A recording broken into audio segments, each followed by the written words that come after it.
Pak Jokowi, kami sebagai pendukungmu mohon dengan sangat supaya Bapak jangan bikin blunder lagi. Usahakan antara pernyataan yang dulu dengan pernyataan yang sekarang harus sama, Pak. Bahan yang dipakai oleh para pendukung Roy Suryo untuk membuli Bapak itu berasal dari pernyataan Bapak sendiri yang kontradiktif. Sehingga kami mati kutu, Pak. Kami ini dibully terus oleh para pendukung Roy Suryo, Pak. Nggak bisa sampean itu harus samakan semua orang tuh harus berpandangan sama dengan sampean, nggak bisa. Jadi setiap orang tuh punya sudut pandang masing-masing. Kita cinta negara ini, cinta tanah air ini, bukan cinta tokoh. Ya teman-teman semua, gue melihat ya video netizen ini nggak tahu sih pendukung asli Pak Jokowi atau pura-pura pendukung Pak Jokowi gitu ya. Yang komentar sedikit mengenai keinkonsisten dari Pak Jokowi gitu. Yang dimana netizen ini berharap untuk Pak Jokowi jangan blunder terus. Karena sulit nih untuk membelanya kalau tidak konsisten dengan ucapannya yang dulu-dulu gitu. Dan tentunya itu menjadikan untuk bahan Bung Roy Suryo memberikan statement sehingga orang ini yang membela Pak Jokowi kebingungan untuk membalasnya gitu. Gue nggak tahu ini asli dari pendukung Pak Jokowi atau sebenarnya beliau bukan pendukungnya gitu. Tapi kita lihat dulu videonya. Ini dia. Pak Jokowi, kami sebagai pendukungmu, Pak, kami sakit sekali, Pak. Tiap hari kamu direndahkan, dihinakan oleh Roy Suryo dan Rismon Sianipar, Pak. Mereka menuduhmu memakai ijazah palsu, Pak. Tolong tunjukkan ijazah asli kamu, Pak. Lemparkan ke muka Roy Suryo dan Rismon Sianipar, Pak.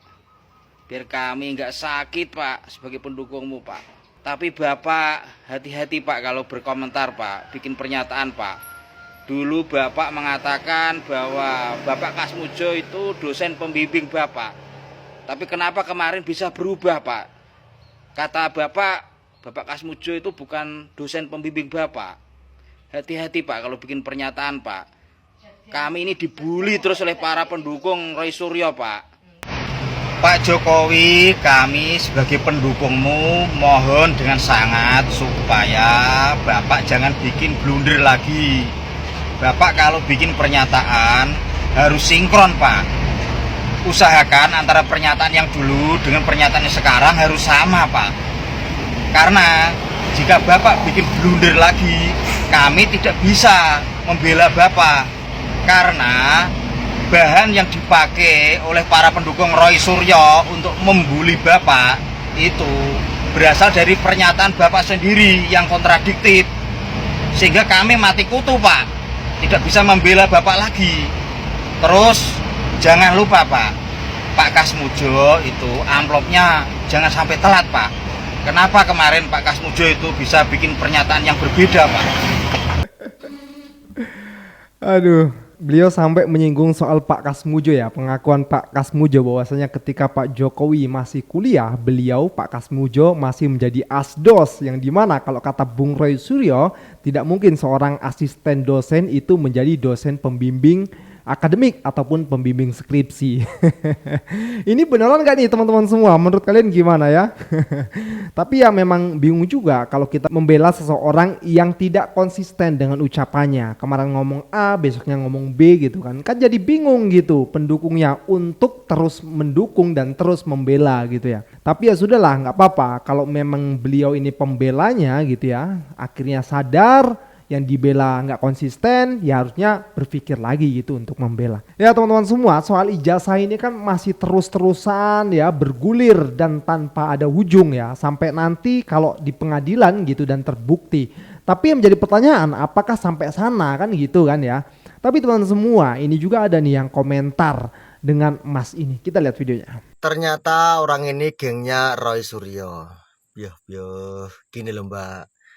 Setiap manusia dilahirkan itu dengan cara berpikir yang berbeda-beda, dengan cara sudut pandang yang berbeda, dengan cara menilai orang yang berbeda. Nggak bisa sampean itu harus samakan semua orang tuh harus berpandangan sama dengan sampean, nggak bisa. Jadi setiap orang tuh punya sudut pandang masing-masing. Kita cinta negara ini, cinta tanah air ini, bukan cinta tokoh. siapapun yang memimpin negara ini asal benar-benar bersih, benar-benar untuk rakyat Indonesia, ya kita dukung gitu loh. Jadi kasihan jasa para leluhur, para pejuang yang sudah mendahului kita, yang gugur di medan pertempuran. Kalau negara ini hanya dikuasai oleh sekelompok orang gitu loh. Ya benar sekali, kita diberikan akal pikiran kan untuk berpikir ya, untuk melihat mana yang benar, mana yang salah. Dan sebenarnya kebenaran itu tampak nyata guys, tampak nyata. Gue tahu ya, Mas ini dulu waktu pemilihan presiden Pak Prabowo itu beliau memilih Pak Prabowo Gibran gitu ya. Tapi setelah pelantikan, gue saluti sama abang sama Mas ini ya. Beliau bisa melihat gitu, kalau salah dikatakan salah, kalau benar dikatakan benar gitu. Jadi nggak semata-mata cinta buta ataupun pemilih buta gitu. Jadi beliau benar-benar bertanggung jawab dengan pilihannya gitu. Memilih tapi terus memantau. Kalau sekiranya tidak pro dengan rakyat, ya dikomentarin. Nah ini adalah pemilihan cerdas seperti itu guys. Oke, kita lanjut lagi ke videonya. Dan di ijazah ini juga ada alamat kami. Ini ijazah asli, hasil kerja keras kami sendiri. Untuk mendapatkan ijazah ini di luar dari konten-konten kami, kadang kami ngamen, kadang kami cari barang bekas untuk kami jual, dan uangnya kami gunakan untuk biaya sekolah kami. Dan begitulah perjuangan kami untuk mendapatkan ijazah asli seperti ini. Maka dari itu harapan kami kepada Bapak Polisi dan Bapak Hakim, siapapun orangnya yang menggunakan ijazah palsu untuk menipu, wajib untuk diadili. Oh iya, untuk para netizen supaya jangan salah paham, di sini kami jelaskan. Kami waktu itu didatangi dan diinterogasi Bapak Polisi, bukan dikarenakan kasus kriminal atau mencuri ya, tapi dikarenakan lagu kami yang satu ini.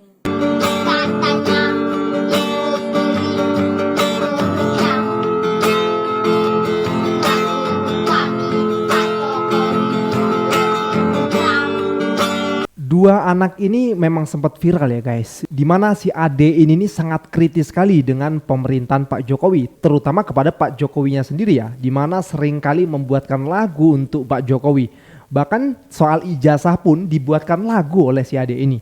Tapi kan negara kita ini, Indonesia ini menganut demokrasi ya, dimana seorang bebas untuk mengekspresikan apa ya itu pikirannya gitu kan, mengekspresikan ilmunya ya. Terus komentarnya boleh-boleh saja. Kenapa kok sampai diinterogasi gitu ya? Apakah sudah melewati batas wajar atau bagaimana? Kalau kata Bung Rocky Gerung, seorang presiden itu kan bukan personalnya, tak melainkan lembaga. Jadi kalau diprotes ataupun dikritik, ya nggak masalah gitu loh. Tapi gue salut ya, Ade ini masih kecil tapi kok udah kritis banget gitu loh. Jarang-jarang loh. Kita lanjut. Harus ada meminta otoritas. Iya, menanyakan apa hak Anda meneliti ijazah Jokowi yang diupload oleh Dian Sandi dan apa.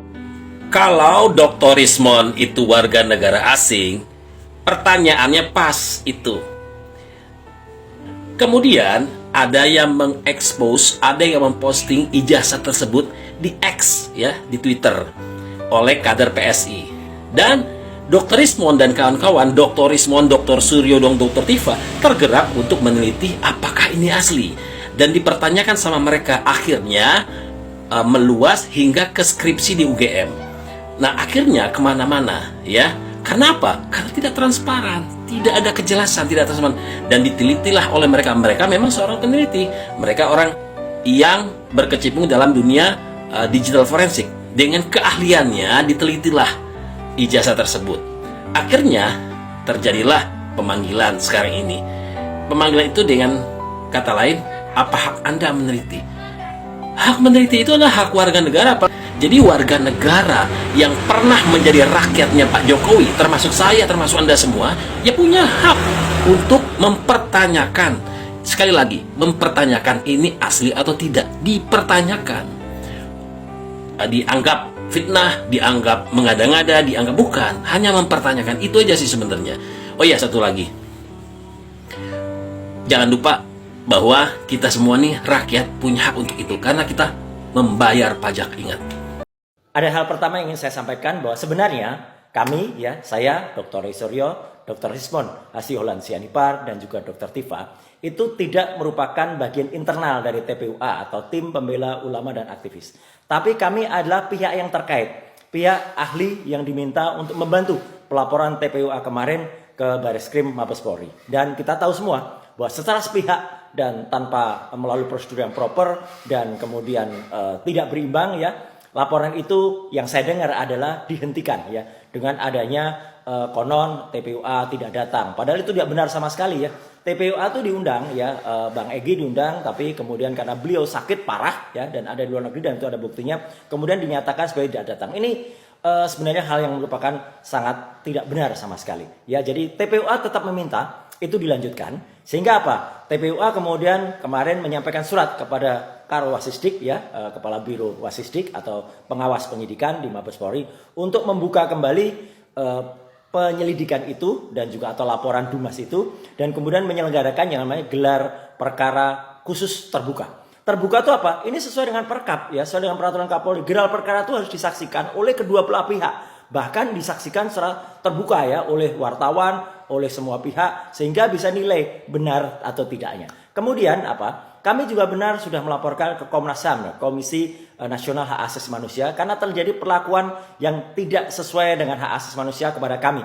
Kami itu adalah peneliti, saintis, tapi kenapa diberlakukan seolah-olah langsung dikenakan atau kemudian kriminalisasi ya dengan niat mau dipidanakan oleh seseorang yang dicurigai oleh mayoritas sebagian besar rakyat Indonesia. Ini menurut survei atau menurut research yang dilakukan oleh teman-teman, salah satunya adalah Kolonel Refli Harun ya, dan itu clear sekali, jelas sekali metode ilmiahnya, bukan survei yang melalui telepon dan itu sudah diarahkan siapa penelitinya, siapa respondennya. Jadi sekali lagi kami mendukung semua pihak termasuk pelaporan nanti dari TPUA kepada Kompolnas ya, kemudian kepada pihak-pihak lain yang mungkin diperlukan. Jadi insya Allah semua ini akan membuka wacana masyarakat, membuka pengetahuan masyarakat, dan yang penting adalah kejujuran dan kenegarawanan. Itu yang paling penting untuk membongkar skandal ijazah palsu ini. Nah teman-teman, ini juga muncul ya salah satu orang gitu ya, yang dimana tertulis di situ satu persatu orang-orang mulai menganalisa ijazah dari Pak Jokowi, karena memang sudah rame banget dan sudah meluas banget, jadi sudah mulai bermunculan orang-orang yang mencoba untuk meneliti ya kan, memeriksa, menganalisa ijazah dari Pak Jokowi gitu ya. Nah coba kalian perhatikan dan tonton sampai habis ya, kita lihat videonya. Terus untuk UGM ya kawan-kawan, nanti kita akan bahas omongan dari pihak UGM yang mana diwakili oleh Dekan Fakultas Kehutanan. Lalu kita akan bandingkan dengan omongan dari Jokowi sendiri, kemudian omongan dari dosen, kemudian omongan dari orang yang katanya pembimbing Jokowi juga. Nanti silakan kalian lihat ya, apakah semuanya konsisten. Kalau tidak, ya itulah kenapa orang masih mempertanyakan. Ayo kita bahas. Dari peneliti tersebut, maka antara bukti dan pembanding adalah identik atau berasal dari satu produk yang sama. Nah sebetulnya ya kawan, sebelum saya melanjutkan ya, kembali saya komentari. Sebetulnya kalau ijazah itu benar-benar asli ya, sebetulnya gampang sekali ya. Kalian itu nggak perlu kampus untuk klarifikasi, kalian nggak perlu polisi untuk klarifikasi ya. Kalau saya ditanya ijazah saya mana gitu, akan saya tunjukkan nih. Ya, silakan kalian foto, silakan kalian tes ya karbon date-nya gitu ya. Silakan ya. Karena apa? Karena saya punya yang asli gitu ya. Sedangkan kalau orang berbelit-belit ya, ditanya ijazah malah bikin temu alumni, ditanya ijazah malah minta teman-temannya yang klarifikasi, minta kampusnya klarifikasi, minta polisi klarifikasi. Itu bulet ruwet ya kawan. Nah, sehingga sangat wajar kemudian kalau masyarakat justru semakin curiga, kenapa kok nggak ditunjukkan aja ya. Oke, kembali ke pernyataan Bareskrim ya kawan. Bareskrim menyatakan bahwa ijazahnya Jokowi itu identik dengan ijazah-ijazah lainnya. Ya, justru ketika saya kemudian mencari dari sumber lain ya, yaitu dari YouTube-nya Kompas. Kemudian saya coba lihat di situ itu ya, kira-kira 2 tahun yang lalu Kompas kan pernah mewawancarai UGM, di mana UGM memamerkan ya ijazah, fotokopi ijazah Jokowi dengan Hari Mulyono yang mana teman seangkatannya. Ternyata ketika ditunjukkan saya menangkap ada ketidakidentikan ya. Yaitu apa? Kalian lihat ya kawan, ini yang saya tandai ini terlihat berbeda.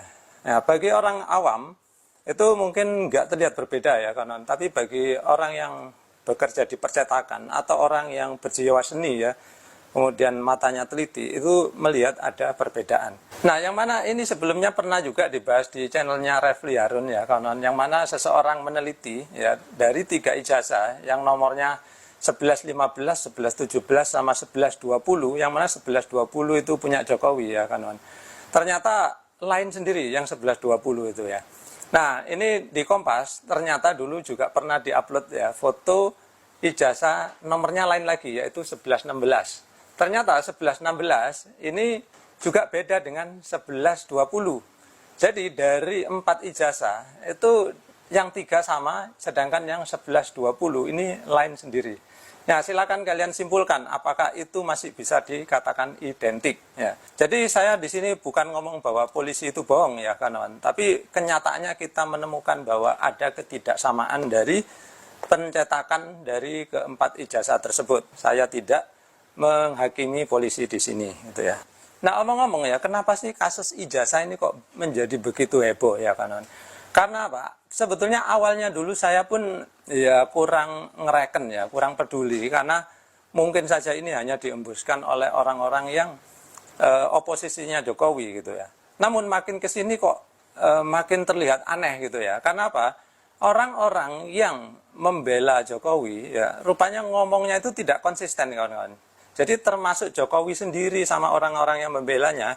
Saya coba tabulasikan di sini apa saja perkataan mereka. Nanti kita akan puter ya videonya satu persatu. Jadi di sini saya nggak asal nulis ya kawan.